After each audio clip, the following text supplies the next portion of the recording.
오늘 본문은 좀 이해하기가 쉽지 않은 본문입니다. 저희가 이제 지난 주일부터 이사야에 나오는 종의 노래를 한 개씩 보고 있어요. 이사야의 총 종의 노래가 4개가 나오는데 우리는 5개로 나누어서 볼 건데 그 중에 두 번째 노래가 오늘 노래거든요. 그런데 오늘 본문이 왜 좀 이해하기가 쉽지 않냐면 맥락상 갑자기 튀어나온 본문이라서 그렇습니다. 여러분 오늘 본문을 좀 자세히 보면은 어떤 의문이 드냐면요. 도대체 이 본문을 말하는 사람이 누군가를 잘 모르겠어요. 오늘 본문을 맥락으로 보면 어디에서부터 시작하냐면 이사야 40장에서부터 시작합니다. 꽤 길죠. 이사야 40장에서부터 오늘 본문 지나서 좀 뒤까지 이어지는 본문인데 주로 그 내용 중에 대부분을 차지하는 화자, 그러니까 말하는 사람, 말하는 이가 누구냐면 하나님이세요. 하나님이 말을 주로 하십니다. 중간중간에 선지자가 끼어들어요. 선지자가 누구냐면 이사야겠죠. 이사야니까. 하나님의 말씀이 이어지다가 중간에 선지자의 말이 이어지는 게 계속 반복되는데 갑자기 오늘 본문에서 49장 1절에서부터 갑자기 누가 이야기하는지 모르겠어요. 이 본문을 도대체 누가 이야기하냐? 학자들도 성경만 맨날 밥 먹고 성경만 보는 사람들도 의견이 분분합니다. 밥 먹고 야구만 하는 사람들이 왜 이렇게 공을 못 치냐?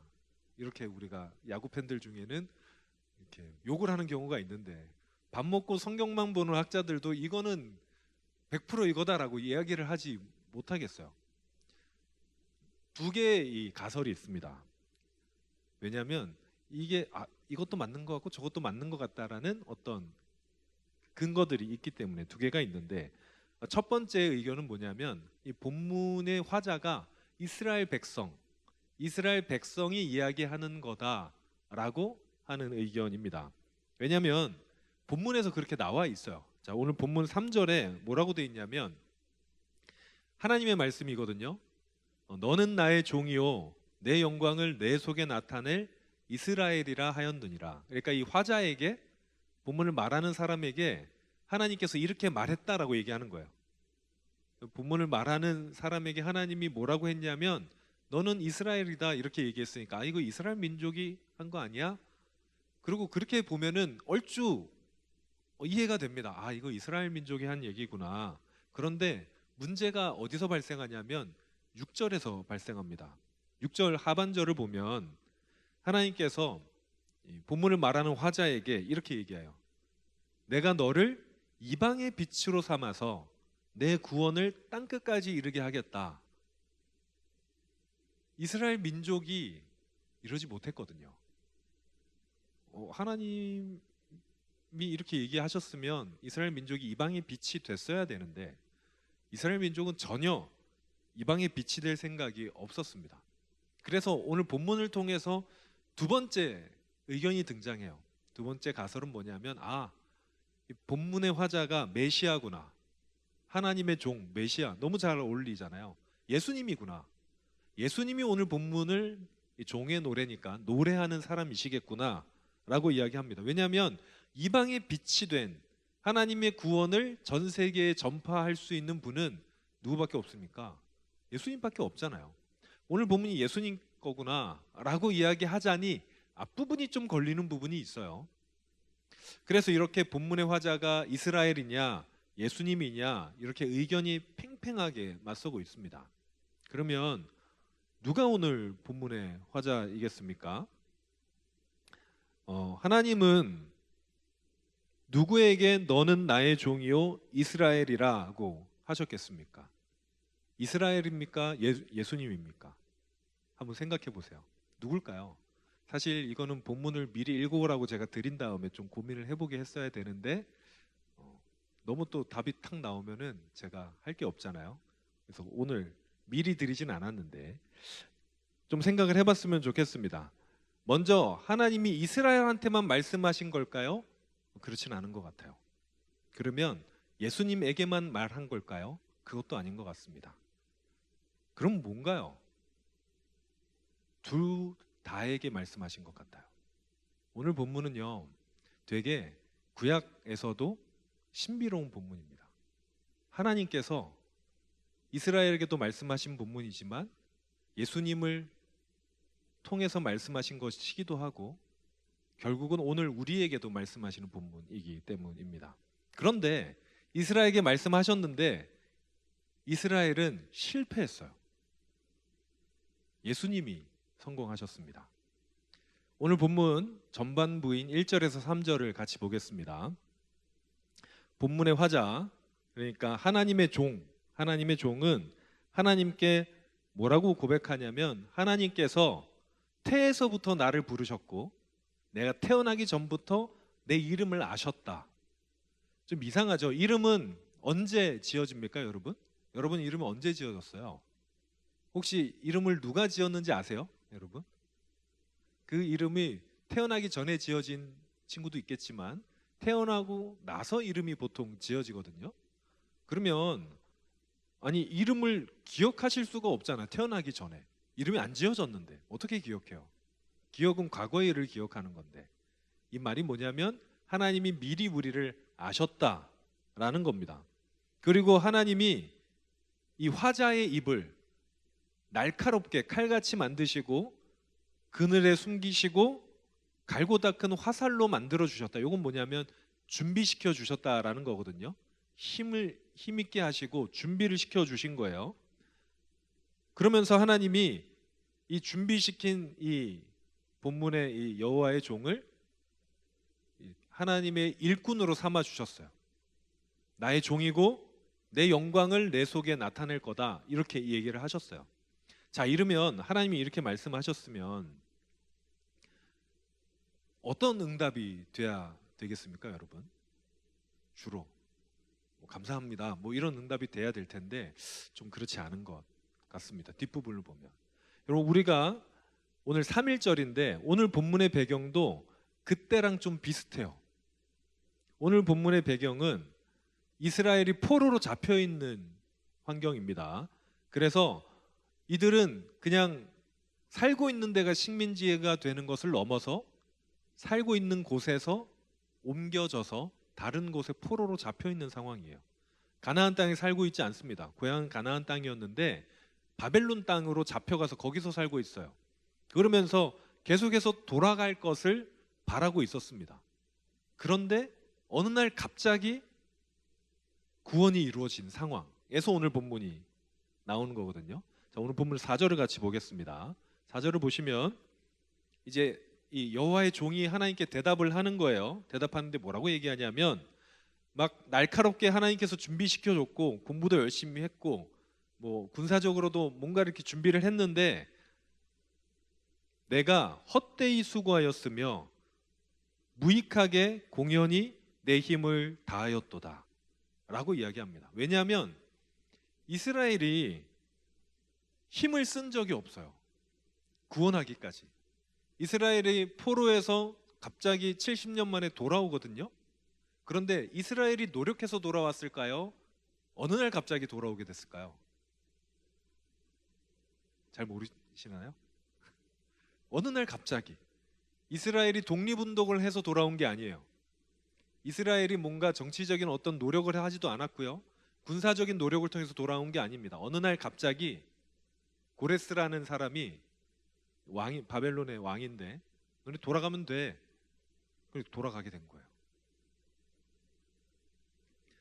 그러니까 이스라엘은 이렇게 대답하는 거예요. 아니 내가 왜 이렇게 힘을 키웠지? 왜 이렇게 준비하게 하셨지? 날 왜 이렇게 잘하게 하셨지? 그냥 있어도 됐는데 왜 내가 공연히 무익하게 이렇게 성장했을까라고 이야기를 하는 거죠. 왜 하나님 그렇게 하셨을까요? 오늘 본문 6절 우리 같이 읽겠습니다. 오늘 본문 6절 말씀입니다. 시작. 그가 이르시되 내가 나의 종이 되어 야곱의 지파들을 일으키며 이스라엘 중에 보존된 자를 돌아오게 할 것은 매우 쉬운 일이라. 내가 또 너를 이방의 빛으로 삼아 나의 구원을 베풀어서 땅 끝까지 이르게 하리라. 아멘. 하나님의 최종적인 목적은 돌아오는 것만이 아니었거든요. 이스라엘이 돌아오는 거는 그냥 쉽게 이룰 수 있는 일이고 하나님이 구원을 그냥 주셨어요. 하나님의 목적이 뭐였냐면 이스라엘을 어디에 빛으로 삼는 거예요? 이방의 빛으로 삼는 거예요. 이방이 어디냐면 전 세계예요. 이스라엘 말고 모든 민족들에게 빛으로 삼게 하려고 하나님이 이스라엘을 그렇게 키우시고 힘을 주시고 준비시키시고 돌아오게 하셨는데 이스라엘이 실패했습니다. 이스라엘 민족은 이방을 향해 빛을 내는데 관심이 전혀 없었어요. 역사적으로 이스라엘은 이방 사람들에게 관심이 하나도 없었습니다. 오히려 선택된 백성인 나에게만 관심이 있었어요. 우리나라가 어떻게 하면 더 왕성하게 될지, 우리 민족이 어떻게 하면 더 부강하게 될지, 이방으로 향하는 하나님의 마음은 전혀 관심이 없었고, 어떻게 하면 내가 잘 살지에 관심이 많았던 사람들이 이스라엘 사람들입니다. 이스라엘 사람들이 포로에서 돌아와서 가장 열심히 한 일이 뭐냐면 율법을 지키는 일이었어요. 왜냐하면 이스라엘 왜 망했습니까, 여러분? 이스라엘 사람들이 망하고 나서야 알았어요. 하나님의 율법을 어겼거든요. 하나님의 뜻을 어겼어요. 그래서 망했다고 생각합니다. 그러니까 돌아와서 율법을 잘 지키는 거예요. 그런데 왜 잘 지키는 거예요? 안 망하려고. 하나님이 나에게 복 주었으면 좋겠으니까, 우리나라가 더 잘 됐으면 좋겠어서 율법을 열심히 지키는데 정작 율법을 만드신 하나님한테는 관심이 별로 없어요. 그냥 내가 잘 되기 위해서, 하나님이 원하시는 이방의 빛이 되는 것에는 관심이 없고 그 에너지의 방향이 나에게로 오는 그게 이스라엘 사람들이었습니다. 사랑하는 여러분, 하나님께서 원하시는 이방의 빛이 되는 것에 이스라엘 민족이 관심이 없어서 실패하였지만 오늘 본문에 2절이 쓰여지기 시작한 것이 예수님 때부터입니다. 예수님이 오셔서 이 노래를 새로 쓰기 시작하셨어요. 이방의 빛이 되라라고 말씀하신 그 예수님의 말씀을, 하나님의 말씀을 예수님이 이루어가기 시작하셨습니다. 그래서 온 세상에 십자가를 통해서 빛을 비춰주셨죠. 여러분, 예수님은 이스라엘만 위해서 십자가에 돌아가셨습니까? 아니면 모든 사람들을 위해서 십자가에 돌아가셨습니까? 모든 사람들을 위해서 십자가에 돌아가셨죠. 그리고 예수님께서 그렇게 십자가에 돌아가시면서 제자들에게도 그렇게 가르치셨습니다. 자, 그러면 여러분, 이 노래의 1절과 2절의 차이가 뭘까요? 첫 번째 주인공인 이스라엘과 두 번째 주인공인 예수님과의 차이가 뭘까요? 둘 다 사랑했거든요. 그런데 뭘 사랑했냐면 이스라엘은 나를 사랑했고 예수님은 하나님의 마음 가는 곳을 사랑했습니다. 방향이 달라요. 이스라엘은 빛을 비추라 그랬는데 그 빛을 그냥 내 안에 두었고요. 그래서 그걸 내 에너지로 사용했고, 예수님은 오히려 자신을 비우고 찢기고 죽기까지 하시면서 이방을 향해서 빛을 비추었습니다. 사실은 오늘 본문 자체가 밖을 향하고 있는 본문이거든요. 오늘 본문 1절을 보면 이 노래가 누구를 향해서 불러지는 노래인지가 보여집니다. 1절 상반절에 보니까 섬들아, 먼 곳 백성들아. 섬이 뭐냐면 모든 세상이에요.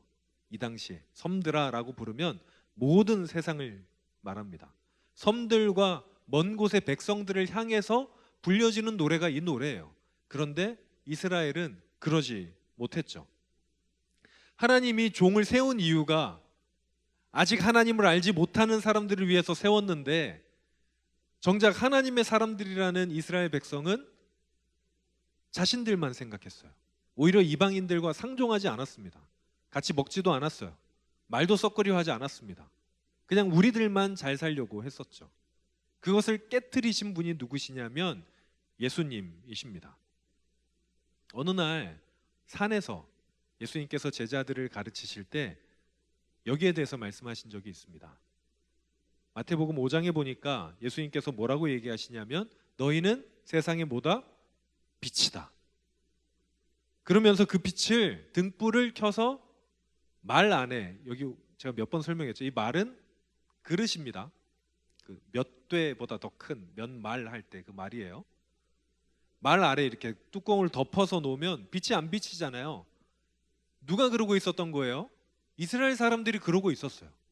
빛을 주셨는데 그걸 그냥 숨겨놓고 나만 쓰고 있었어. 예수님께서 뭐라고 하십니까? 말 아래 두지 말고 등경 위에 두어서 모든 사람에게 비치게 해야 된다. 그럼 그 빛이 뭐예요? 그 빛을 비추게 하는 방법이 뭡니까? 너희의 삶이다. 이렇게 말씀하십니다. 이스라엘에게서 예수님에게로 이 노래가 이어지고, 그리고 예수님에게서 제자들에게로, 그래서 노래의 3절이 시작돼요. 노래 3절의 주인공들은 누굽니까? 자, 옆에 한번 보시고, 당신이 주인공입니다. 너가 주인공이야. 네. 우리예요. 여러분, 이 노래를 무엇으로 쓴다고 했습니까? 삶으로 쓰는 겁니다. 우리 삶을 통해서 이방의 빛이 비추어져야 될 줄로 믿습니다. 예수님께서, 하나님께서 너희가 보여주어라. 하나님을 모르는 사람은 알지 못하는 기쁨을 보여주고, 하나님을 모르는 사람은 도저히 하지 못할 사랑을 세상에 보여주어라.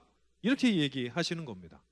너희의 삶을 통해서 사람들이 저런 사랑도 있었구나, 세상에 감당하지 못할 저런 기쁨도 있었구나를 보여주라 라고 이야기하십니다. 많은 그리스도인들이 신앙의 목적을 내가 구원받는 거라고 생각해요. 내가 구원받으면 된다고 생각해요. 하나님 나라 가면 되지. 여러분, 하나님 나라는 우리가 가는 곳이 아니에요. 하나님이 그냥 들어가게 해주는 겁니다. 우리가 애쓰고 힘써서 하나님 나라 가는 거 아니에요. 그냥 우리는 하나님을 믿으면 자동적으로 가게 돼요. 그것 때문에 애쓸 필요가 없어요. 그런데 왜 우리가 애를 써야 됩니까? 왜 성경을 더 알아야 돼요? 왜 하나님과 더 가까워지고 하나님의 뜻을 더 따라가야 됩니까? 우리를 향한 또 다른 부르심이 있기 때문입니다. 이방의 빛을 비추라고.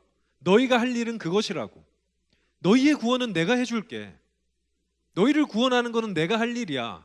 그건 내가 이미 해주었어. 그러니까 너희는 세상의 빛이 되렴 이라고 하나님 오늘 우리에게 말씀하십니다. 사랑하는 여러분, 빛이 되시길 바랍니다.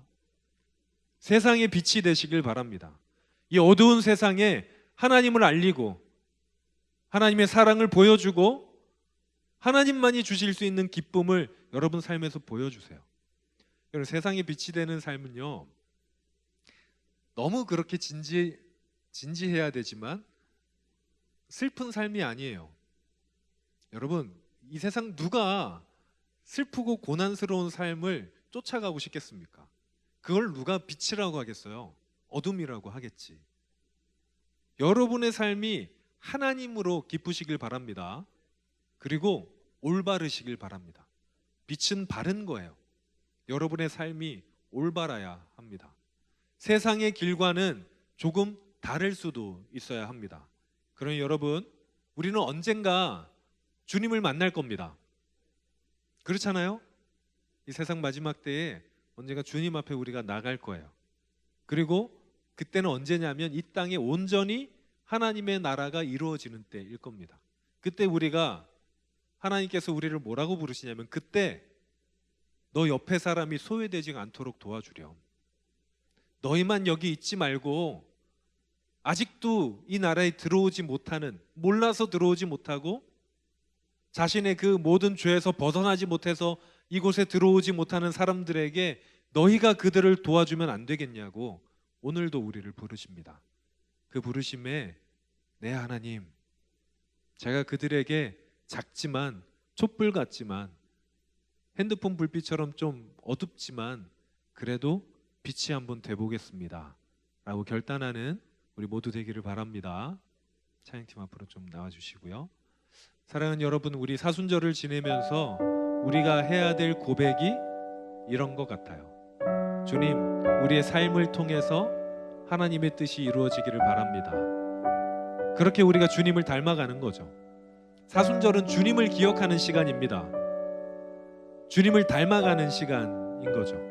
주님을 닮기 위해서 우리도 주님이 바라보았던 것을, 주님이 향했던 곳을 바라보고 그곳으로 나가길 바랍니다. 그럴 때 우리의 삶이 예배가 되겠습니다. 우리의 삶이 예배가 되기를 바라고 주님과 동행하기를 바라고 주님 앞으로 나아가기를 바라는 마음으로 우리 함께 찬양하도록 하겠습니다.